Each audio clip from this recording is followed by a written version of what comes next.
everyone, welcome back to Neurobiology. In the last video, we looked at the structure of chemical synapses.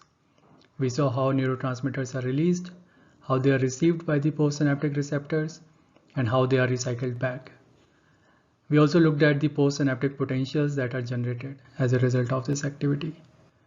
Now in this video, we will see what are the various advantages of having chemical synapses that are made possible by this kind of organization.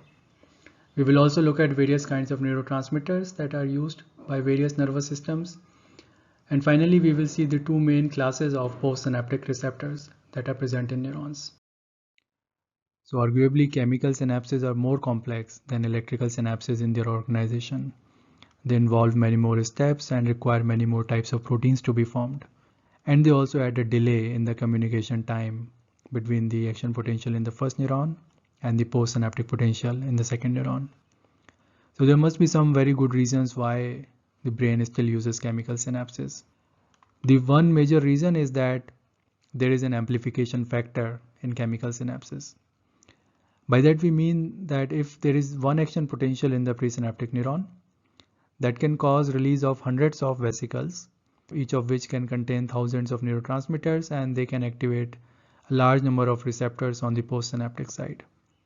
So how much change do we see on the postsynaptic side in response to one action potential can depend on all these factors, how many vesicles there were and how many receptors there are. And that provides a tunable amplification factor for this synapse. So some synapses are strong, they have lots of receptors and lots of vesicles, and that can result in generation of large postsynaptic potentials in response to a single action potential. Whereas some synapses are weak, in which the postsynaptic potentials are very small, on the order of microvolts. And in fact, this strength of a synapse is not always constant. It can be changed with experience. And in fact, this is one of the ways in which experiences or memories are stored in our brain. That the synapses between specific neurons get modified. They become stronger or weaker with experience, and that is how our memories are stored. The next advantage of chemical synapses is that they provide a flexibility in terms of various neurotransmitters and their receptors. So a single postsynaptic neuron can receive input from multiple presynaptic neurons, and if it is using different kinds of receptors at these different synapses, then it can have different effects in response to action potentials in these presynaptic neurons. So it can have an excitatory synapse with some neuron, and it can have an inhibitory synapse with some other neuron. So all that flexibility is provided by chemical synapses. A third advantage is filtering. And by that we mean that neurotransmitters are released only when there is an action potential in the presynaptic neuron. So if there is some weak activity in the presynaptic neuron that does not generate an action potential, then it would not cause any release of neurotransmitter. And that is good because it allows removal of noise from the system. So if there is some spontaneous noisy activity that changes the membrane potential of the presynaptic neuron, it will not get communicated to the postsynaptic neuron. It also makes the communication between the two neurons non-linear. In the case of electrical synapses, whatever effect there is in the first neuron, we will see a proportional effect in the second neuron. But here, because there is thresholding, this effect on the second neuron is non-linear. And what that means is that we now have a circuit of neurons with non-linear communication between them.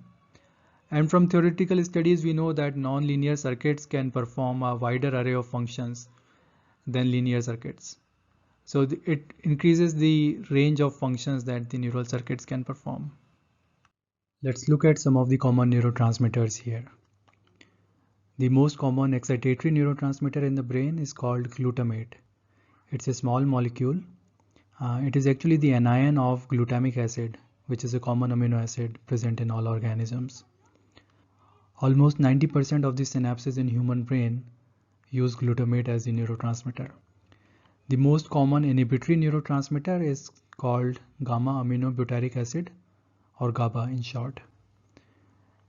GABA is also a small molecule with a simple structure like this. We have already seen acetylcholine in earlier videos. It is also a common neurotransmitter, and in vertebrates it is commonly found in the motor neurons. So the synapses between the motor neurons and muscles include acetylcholine as a neurotransmitter. But in simpler organisms like insects, acetylcholine is also a very common neurotransmitter present in the brain. There are some types of neurotransmitters that are called neuromodulators because they are involved in large-scale modulation of the brain activity. So these neurotransmitters carry information about the global state of the person. For example, dopamine is thought to be involved in reward processing. So if you eat a chocolate or you win a lottery, then the dopaminergic neurons in your brain are likely to be active. Similarly, serotonin, noradrenaline, they also convey global information about the state of the person, the mood of the person, or the state of arousal, etc. It is already known that our actions and our perceptions can change depending on the state of the body. So if we are feeling happy versus sad, or if we are feeling awake versus sleepy, that can have a profound impact on how we perceive things or how we act. And these kinds of effects can be modulated by these neurotransmitters. And the way they are able to do it is that the neurons that release these neuromodulators, these are generally widely branching neurons that go to many parts of the brain. So they can affect processing in large parts of the brain. And this is not a complete list. There are many more neurotransmitters that are present, but these are the more common ones. The reason for having multiple neurotransmitters is that it adds to the flexibility. So it allows a postsynaptic neuron to receive input from different neurons in different ways. And it can also modulate the synaptic strengths of the synapses independently. So a neuron can strengthen the glutamatergic input while weakening the GABAergic input. Or it can be affected by, say, dopamine but not by serotonin. So depending on the function of the neurons, they can receive different kinds of inputs and they can modulate these inputs as per experience in different ways. Neurotransmitters bind to the receptors and cause opening of ion channels. Now there are many types of receptors that are present on the neurons, but broadly they can be classified into two categories, depending on whether they open the ion channels directly or indirectly. The first category that results in the opening of ion channels directly is known as ionotropic receptors. These are basically ligand-gated ion channels to which the neurotransmitters bind. So the neurotransmitters serve the role of ligands. They bind to specific pockets on these receptor proteins, and in the middle of the protein there is a pore which can open when the binding happens. So this binding causes a change in the conformation of the protein and results in opening of the pore, and then ions can pass through. So these receptors function both as receptors as well as channels. The second class of receptors that open the channels indirectly are known as metabotropic receptors. And they often belong to a class of proteins known as G-protein coupled receptors. Now this class of protein is actually a very large class of proteins that includes receptors for various types of ligands, including neurotransmitters.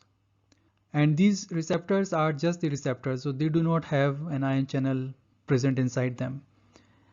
The neurotransmitter binds to the receptor, that causes a change in the conformation of the receptor protein, and that results in activation of some interacting proteins. In the case of G-protein coupled receptors, these are G proteins.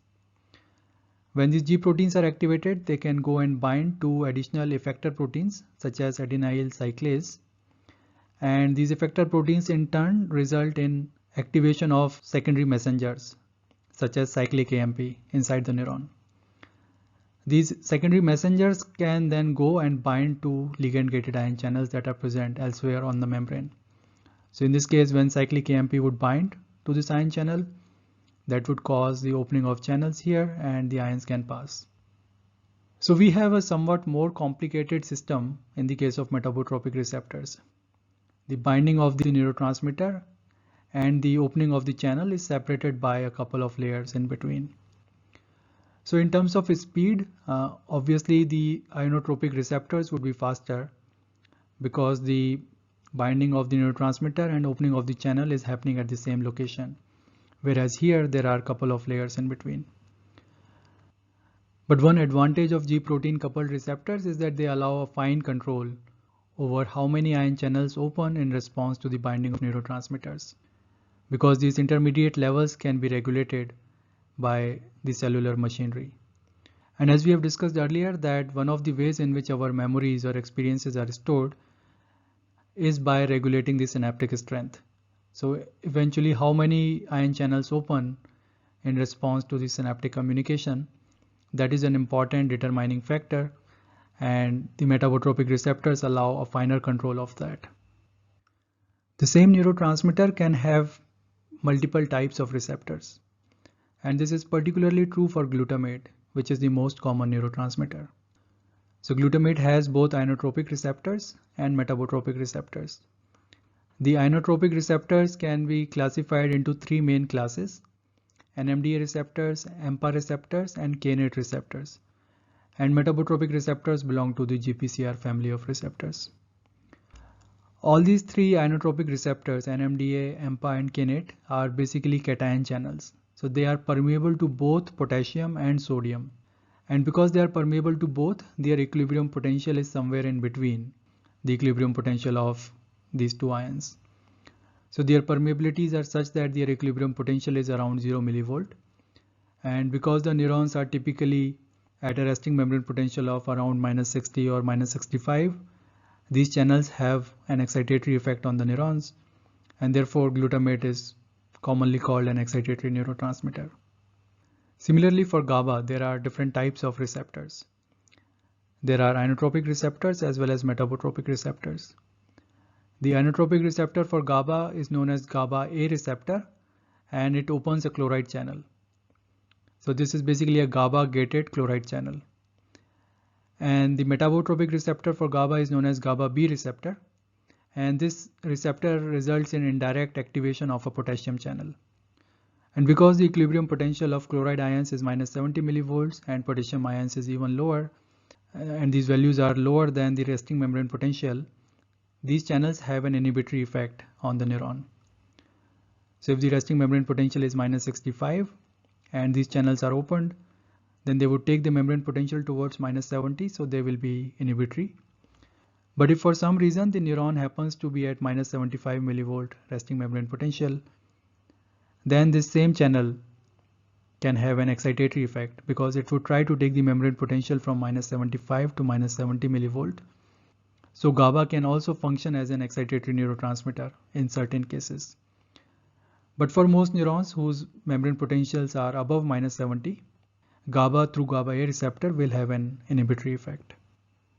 And similarly, through GABA B receptor, it would also have an inhibitory effect.